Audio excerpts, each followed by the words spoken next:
মোহাম্মদ ফখরুল ইসলাম, যিনি গোলাপগঞ্জ ও বিয়ানীবাজারের অসহায় মানুষদের কাছে এক ভরসার নাম।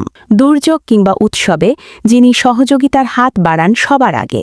এবারেও তার ব্যতিক্রম হয়নি।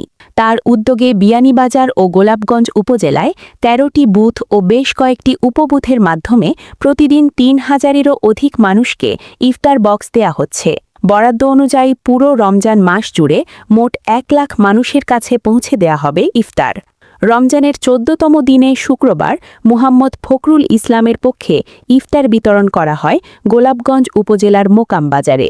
ব্যক্তিগতই বলবো যে উনি প্রতি বছর যাতে এই উদ্যোগটা উনি চালু রাখেন এবং আমাদের বাদেশ্বরের প্রতি উনি যে অনুদানও আসুক না কেন আমাদের প্রতি উনি সুনজর দৃষ্টি আকর্ষণ করবেন। এ সময় রোজাদাররা মুহাম্মদ ফখরুল ইসলামের এই উদ্যোগকে সাধুবাদ জানিয়ে ইফতার সাদরে গ্রহণ করেন।